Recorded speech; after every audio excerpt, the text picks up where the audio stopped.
Hey everybody, how's it going? It's been a while since I made a video. Summer Game Fest has come and gone for the year, and I have a lot to talk about in this video, so let's hop into that. Okay, so Summer Game Fest happened, a lot of great showcases, a lot of great games to talk about. As we'll talk about in this, September is a pretty packed month for gaming, at least this year, and some games I'll talk about that are coming next year. A lot of the games I'm talking about are coming next year, but September is pretty packed, and there were a lot of games that were just announced for that time period, and it kind of got jumbled up in my head, so I was like, okay, I can't just make a quick video going over this. I have to really think on this and figure out what I actually want to talk about game-wise. So I picked out a few games. I'll go over them. Starting off with Resident Evil Veronica. We're just going to hop right into the biggest one. Yeah, as you can see from my previous video where I reacted live to the Veronica remake. Is this fucking Resident Evil? Are you fucking kidding? Wait, hang on. What? I was very excited for this announcement, to say the least. I wasn't expecting to see it this soon. I knew we were probably going to see a Code Veronica remake announced at some point this year. I thought it was going to be a little bit later in the year when we'd see it. Kind of like what they did with when Resident Evil 2 came out, the remake for Resident Evil 2 came out. Later that year, they announced Resident Evil 3 remake, but it was like in the fall when they announced it, and then it released in the spring. And I thought they were going to do something similar like that, because Requiem just came out. We still have yet to see the DLC for it. So I was quite shocked to see Code Veronica here, and very surprised and delighted to see it at the same time. It looks great. I cannot wait for it. This is a game that needed a remake for the longest time, and from what I've seen from a few outlets, it seems like the team that remade Resident Evil 2 and 4 remake, that is the team that is working on the Code Veronica remake, and I cannot be more thrilled about that, just because they did such a good job with Resident Evil 2 and 4 that yeah, they deserve to make a great remake of Code Veronica, and it's so awesome to see Claire come back. Really great to see other characters get some love, just because, if I'm being quite honest, I'm kind of in that Leon fatigue. Like, I think if we got another Leon-based game, I think I kind of would have been burnt out, and probably a little bit more critical of these Resident Evil games we've been getting. Not to say that they're bad, because they're definitely not bad games. They're phenomenal games. It's just, I think we're relying a little too heavily on Chris Redfield and Leon Kennedy. I know Chris is in Code Veronica, but it's great to see Claire front and center for another game, even if it is a remake, which hopefully leads to Claire showing up in Resident Evil 10 potentially. That would be great. I'm really excited to see where they go with this character, and especially in this remake. It's going to be another banger. Comes out 2027. Yeah, can't wait. Let's hop into the next game. So the next game on my list is Persona 4 Revival. Yes, time to talk some Persona. You see back here we got this little painting of Teddy that my lovely girlfriend made for me. Yeah, I love Persona 4.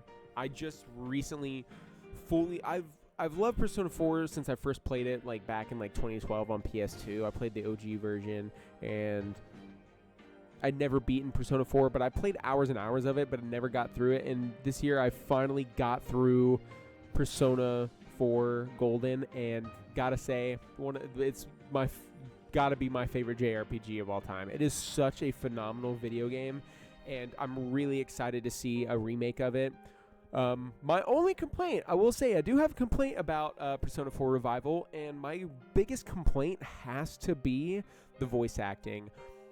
See, the thing is, with Persona 4 Golden, the voice cast is so iconic. You have voices like Yuri Lowenthal, Troy Baker, Laura Bailey, and so many others, and like, it's such an iconic voice cast that it's really hard to replace them, because those characters in Persona 4 are such a great cast of characters, but they're really brought to life by their voice acting.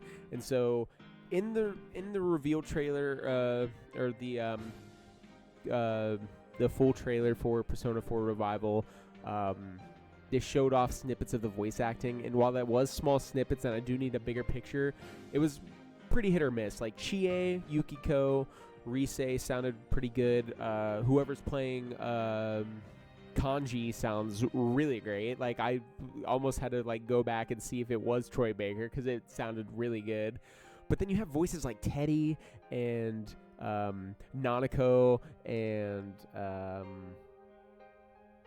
Yosuke. They just sounded off, and that's a huge problem just because those characters are so iconic and voiced by such iconic people that it's really hard to replace. So I need to see more of the voice acting because that's a huge deal. That's a huge deal trying to replace those iconic voices for those characters. But I'm really hoping they shape up good.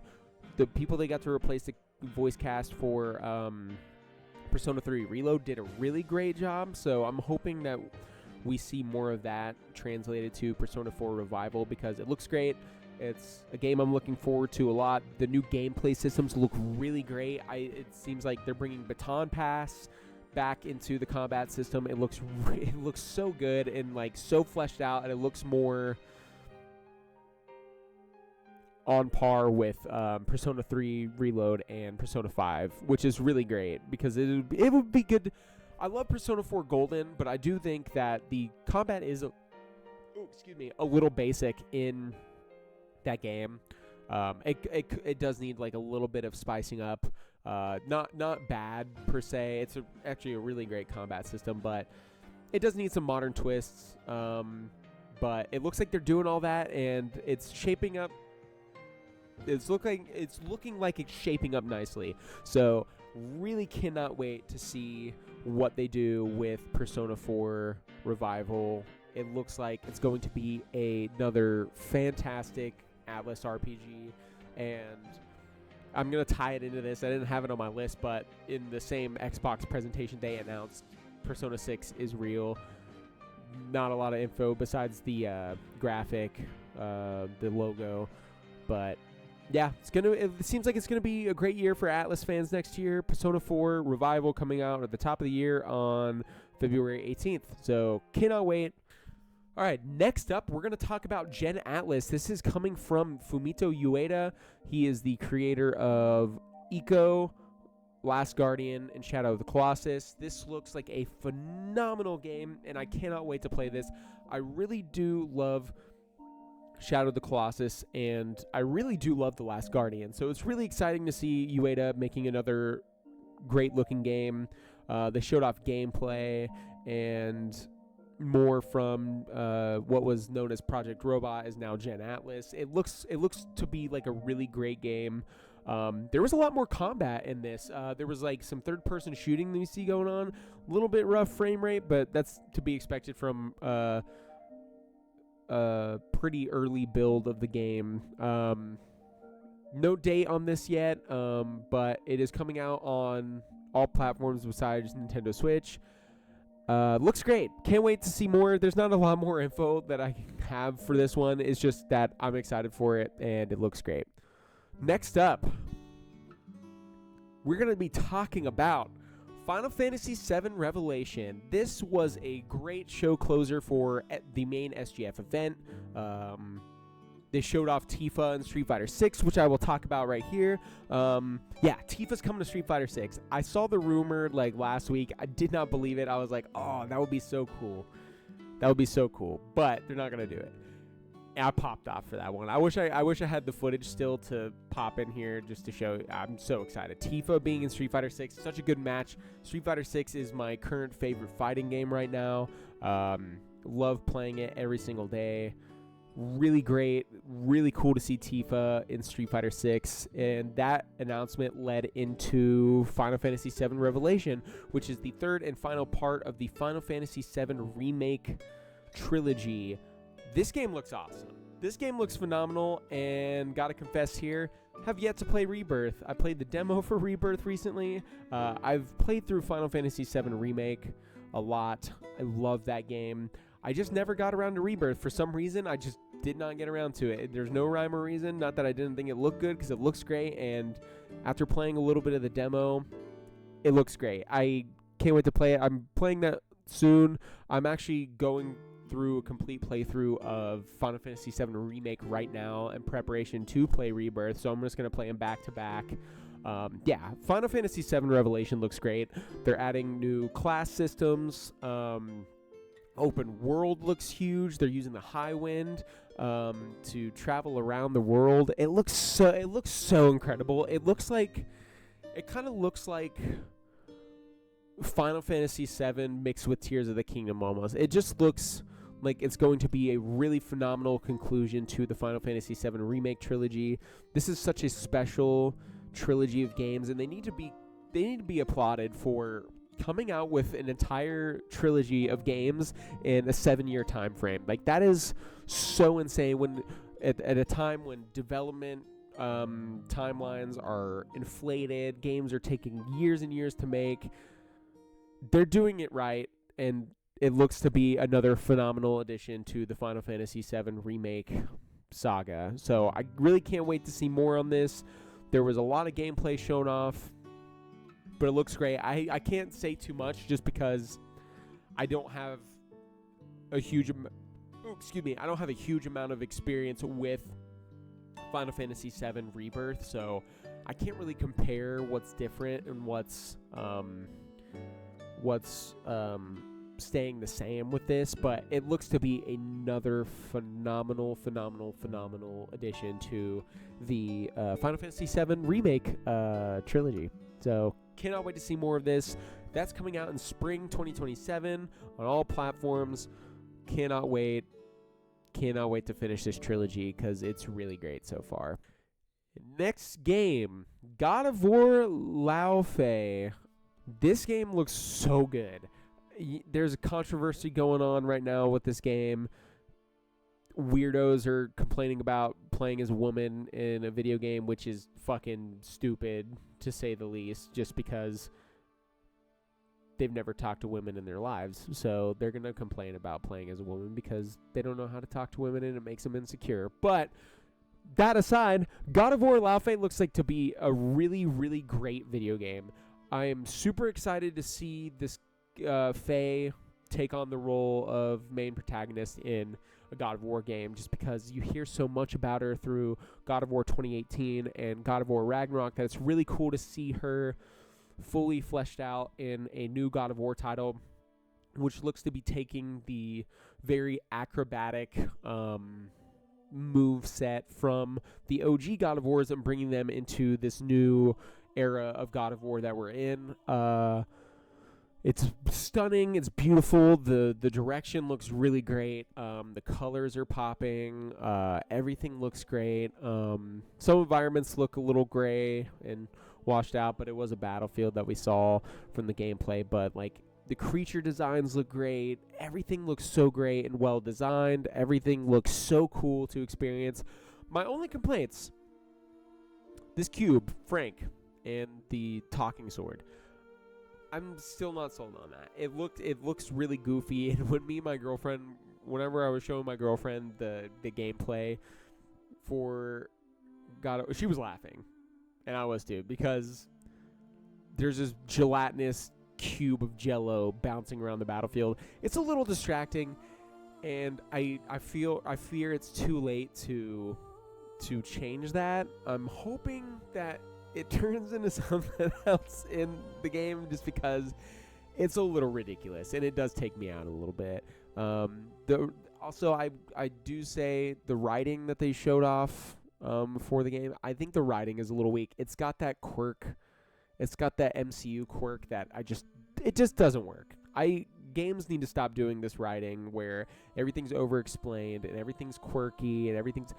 You can have like lighthearted characters without them being too, I hate the word, but cringe. You know, I don't like the style of writing. We need to do away with it. I just want something that feels... You can have something that's lighthearted without it feeling quirky and cringe, you know? So I'm really hoping that the writing doesn't evolve into that MCU-esque dialogue. I just really am worried about that. But other than that, the gameplay looks phenomenal. I'm assuming this game is coming out sometime next year. They showed off 23 minutes of gameplay, so if it doesn't show up next year, then we need to have a real talk about Sony's development timeline, because these games are taking way too long to make, that I think we really need to get down to brass tacks and just shrink the scale that we're working with these games. I think budgets are conflated, and we're spending too much time developing games. God of War Lao Fei looks really great. I'm hoping it comes out sometime next year, just because it looks so great, and it looks like a game I really want to play. Like, the more and more I watch the gameplay footage, yeah, it looks great. It looks so fun, and I really can't wait to play it. I'm just a little hesitant about the writing and some of the character choices that may show up in the game, but we'll see what happens. Judgment's still out there, but also, PSA, don't be a fucking weirdo. Just play a game with women in it. You fucking losers that are complaining about it. Just stop. Just stop. It's annoying. I'm tired of every single game coming out and people are like, "Oh, but your player's a woman." Just stop. This shit's annoying. No one wants to fucking hear your flabbering incel mouth. Just shut the fuck up and go play. Just go play whatever fucking gooner games you're playing, and leave the real games to real fucking people. But anyways, on to the next game. Let's talk about Wolverine.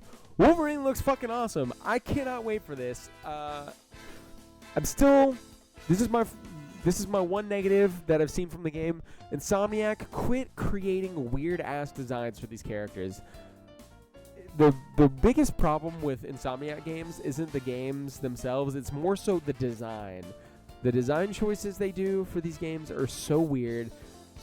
None of the characters' costume designs, and sometimes the looks of the characters, everybody just looks weird.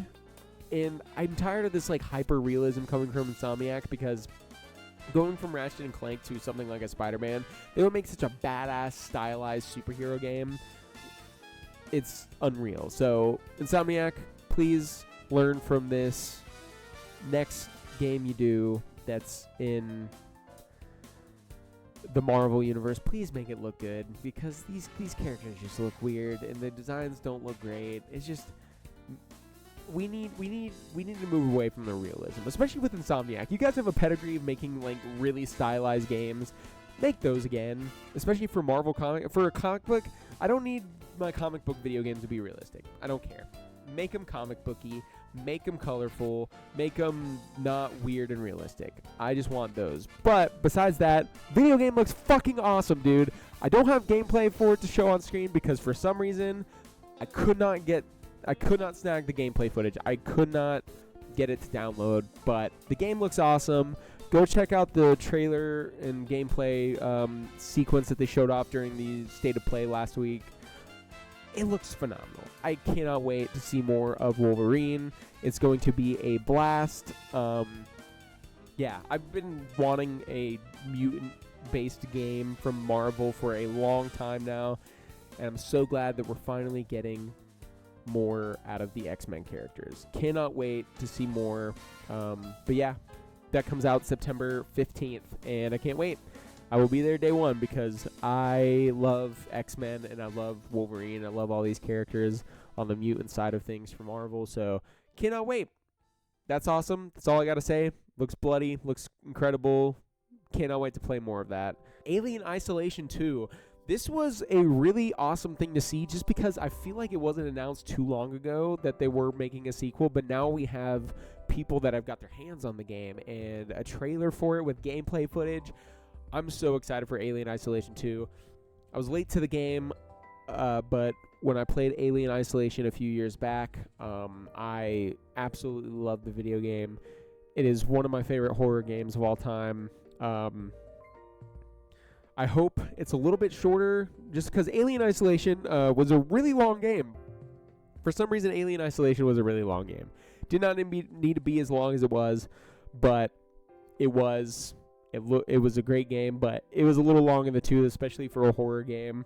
I cannot wait to see more of Alien Isolation 2.